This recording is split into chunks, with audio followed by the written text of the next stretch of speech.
Olá, navegantes e tripulantes da Arca. Olá para você que chegou agora nos nossos vídeos, no nosso canal. Esse é mais um plantão espiritual, né, que a gente faz enquanto desempenha essas 12 horas de vigilância numa empresa aqui no Distrito Industrial de Araras, unindo o útil ao agradável.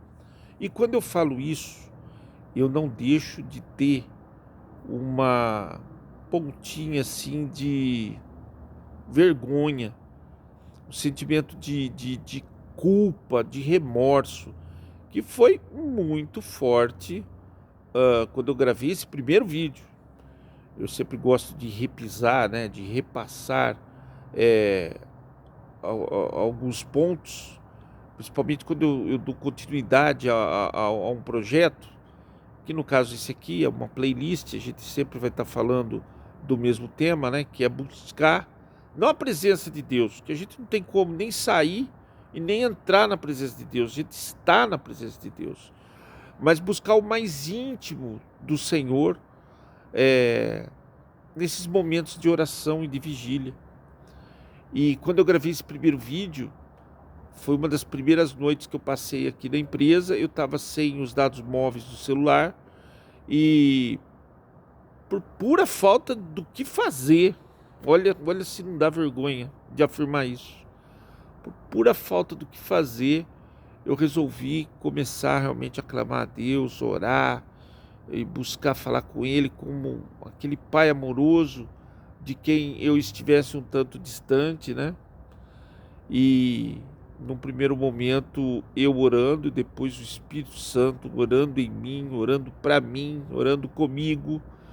Foi assim muito impactante, muito profundo constatar isso, que a gente só se aproxima de Deus na maioria das vezes quando não tem opção, ou quando está precisando muito de alguma coisa, está precisando de um milagre, né? É aquela velha forma: culpa, alguma vantagem, medo. E não foi diferente comigo. Eu tive que confessar a Deus que se eu tivesse qualquer opção além daquela, com certeza eu estaria me valendo daquela outra opção e fosse navegar na internet. Mas aí, graças à bondade de Deus, graças a essa experiência de oração, ela foi se tornando uma prática constante toda semana. E aquela, vamos dizer, impressão que essas orações me causam, eu acabo traduzindo aqui nesses vídeos. Para mim foi muito interessante esse processo de reconciliação, de reencontro com Deus, de frequência nas visitas, nas conversas, né? Eu que tenho um pai vivo, graças a Deus, a gente já teve momentos de adolescência da minha parte, então você sabe como é que é, de conflito, né? Entre pai e filho. E hoje nós temos até uma boa amizade, né? E eu costumo dizer que, sabe como é que é, né? Você que já veio do histórico de uma convivência tumultuada com seus pais, aí você começa a visitá-los. Eu falo que com o meu pai, uma visita no ano é pouco, duas visitas é muito, e eu sempre erro no intervalo. Mas com Deus, graças a Deus, graças a Ele, né, ao nosso Pai eterno, não é assim. Ele está sempre disponível, sempre desejando esse nosso momento de conversar com Ele, de agradecer principalmente, né? Que bom é a gente se aproximar de Deus para louvá-lo, engrandecê-lo, adorá-lo, sem estar precisando pedir nada. Isso eu acho que é o que mais agrada a Deus. E o que aconteceu comigo nesses últimos dias aqui foi pensar o seguinte: a gente começa a acompanhar noticiário, principalmente política, e você vai se envenenando, né? Você vai se revoltando com alguns personagens e situações. E o que que acontece? Às vezes, a gente que se diz cristão, empunha a bandeira do cristianismo, deveria estar tendo atitudes cristãs, quais sejam. Primeira atitude cristã: nosso reino não é desse mundo. Nós somos embaixadores do reino dos céus na face da terra. Então a gente não deveria nem estar envolvido e dando atenção para esse tipo de problema que é dos que moram aqui na terra, dos que vão ficar por aqui, né? A gente não é daqui, nosso reino não é daqui, então esses problemas não deveriam nos afetar tanto, a ponto de nos tirar a paz. Agora, segundo ponto, como cristãos, a gente deve saber amar o próximo. E aí que entra o centro dessa mensagem. Quem é o meu próximo? Amados, se tem uma coisa que diferencia o cristão de qualquer outro membro, de qualquer outra crença religiosa, é o amor ao próximo.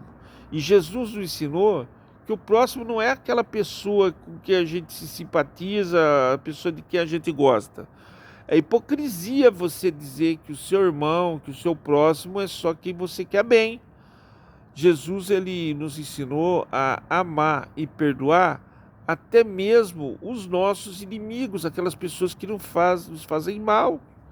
Quando Jesus estava sendo morto por nós na cruz, ele pronunciou a seguinte frase: Pai, perdoai-os, eles não sabem o que fazem. E é assim que, infelizmente, eu tenho que olhar para um Alexandre de Moraes, eu tenho que olhar para um Lula da Silva, falar para Deus: olha, eu entendo a mensagem de Cristo e compreendo que esses dois estafermos, eles não sabem o que fazem. Agora, é difícil fazer isso? Veja meus vídeos de desabafo, de explosão com algumas situações. Se eu estou gravando agora à noite numa vigília, eu como bom bipolar, né? Eu crio o bem, eu crio o mal, eu, o Senhor, faço todas as coisas, está na palavra dele, e eu como imagem e semelhança dele, às vezes eu também vou para o lado oposto desse aqui, dessa madrugada, dessa noite, né? Então, claro que não é fácil, mas o problema é o risco de você não corrigir o seu rumo. Tô falando isso para mim, tá, gente? Quando eu verbalizo, a orelha mais próxima da minha boca é a minha. Então é o seguinte, eu me lembro das aulas de navegação no curso de pilotagem de avião. Você sempre calcula o vento de través, porque ele vai te levar a caranguejar. Ou seja, você vai andar de lado, aquele caranguejo.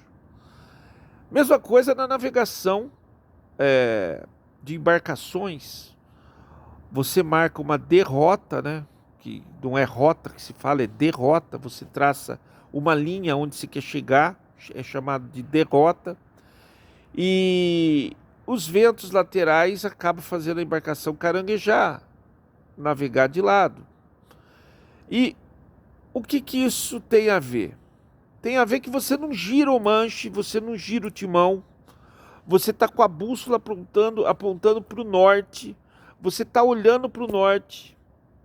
E qual é o nosso norte? Na fé. É Cristo. Então, às vezes, eu dizendo que eu sou cristão, eu seguindo a palavra de Deus, eu convergindo ali para Jesus, buscando Ele como porto seguro e como alvo, vêm os ventos e tempestades da vida e me fazem desviar o caminho. Desviar não é virar conscientemente de direção, como eu estou falando, não é mover o manche ou o timão. Desviar é você, sem perceber, levar o impacto de uma onda, de um vento e começar a sair de lado. Então, às vezes, eu estou olhando aqui para Ribeirão Preto, quando eu perceber, eu já estou indo aqui para Mogi Mirim, Mogi Guaçu. Eu quero ir aqui para o norte, acabo indo aqui para leste. Você está entendendo, meu amado, o que eu quero dizer? Assim é com relação ao nosso comportamento de cristão, cujo maior diferencial é amar as pessoas, independente de quem são. E isso para mim foi como um murro no estômago ter percebido isso. É como se alguém gritasse, né? Capitão, seu barco está indo para o lado errado. E o que eu vou fazer? Eu vou mandar uma cartinha de amor para o Alexandre de Moraes? Não. Eu vou dizer que não, ele faz lá o que ele tem que fazer? Não, ele tem que sair de lá. Mas como que eu tenho que agir? Eu não posso deixar o que eu sinto por ele me envenenar a tal ponto de me fazer perder o foco, que é ir embora daqui, ir embora para Jerusalém Celeste, para o meu lar espiritual. E se eu não vigiar, eu vou perder essa rota. O caminho para lá é estreito e muito difícil. Então essas coisinhas acabam fazendo a gente perder o rumo. E eu estou aqui nessa noite para alertar você, para que você não venha a perder o seu rumo, que é a Jerusalém Celeste, se envolvendo com paixões humanas e se deixando perder pela falta de amor pelo seu semelhante, pelo seu próximo, ainda que ele esteja lá no exército inimigo, ainda que ele seja o teu algoz, ainda que ele te faça mal. Eu estou falando isso primeiro para mim, não estou falando como exemplo a ser seguido. Eu já falei que desde o início dessa playlist eu só tenho sido esbofeteado, né, em relação a minhas próprias falhas e limitações. Já confessei lá no começo que se eu tivesse coisa melhor para fazer, eu não estaria aqui nem orando, nem vigiando, nem jejuando e muito menos gravando esse conteúdo de espiritualidade. Mas eu não tenho como saber quem é a pessoa que vai ser atingida, quem é a pessoa que vai ser impactada por essa minha cobrança interna que eu estou gravando aqui. Eu me lembro de uma visita que eu fiz no escritório de um amigo lá do nosso grupo de WhatsApp, um amigo muito próximo, inclusive nessas questões que estão me tirando aí do sério, que é política, que é o direito. Ele também é advogado, né? Além de ser oficial da Polícia Militar da Reserva, Coronel Fioramonte, aqui de Araras. Nós estamos sempre fazendo uma dobradinha no conteúdo da nossa web rádio, das nossas redes sociais, quando o assunto é política e direito. E, para minha surpresa, fui visitar o coronel no escritório até para convidá-lo, para a gente assumir um protagonismo maior da questão aí dessas manifestações contra o STF, contra o ministro Alexandre de Moraes. E ele me surpreendeu dizendo que viu um dos meus desabafos no grupo e se identificou demais com o que eu falei. Eu nem sabia que ele ouvia meus áudios. Um abraço, Coronel Fioramonte. Mas olha só o que eu quero dizer, a gente não tem ideia de quem vai atingir quando a gente abre a nossa boca, principalmente nesse caso, onde o objetivo é iluminar as pessoas. O objetivo é ajudar as pessoas não a encontrarem a salvação, porque a salvação está em Cristo Jesus, mas a manterem a sua salvação. Então, eu não tenho como saber quem vai ser a pessoa a ser impactada por essa mensagem, mas eu vou procurar seguir isso que o Espírito Santo está me revelando desde ontem. O amor ao próximo, o amor às criaturas, a compreensão de que elas não estão no mesmo nível de iluminação que nós estamos, e não estou querendo dizer que o nosso é maior ou menor, mas nós estamos num nível diferente. Então é isso que a gente tem que fazer, eu vou procurar pôr em prática e vamos ver se eu consigo, porque esse vai ser o resultado, a tônica dos próximos vídeos que eu gravar. Sempre que eu for explodir em alguma crítica, em alguma exortação, lá na política, lá na religião, ou melhor dizendo, na política ou no direito, ou qualquer coisa da vida em sociedade, eu vou lembrar que eu gravei esse vídeo e vou tentar me moderar. Ótima noite a todos, né? Independente de quando você viu esse vídeo. Que você tenha um dia abençoado e até a próxima da playlist. Você já falou com o seu pai hoje?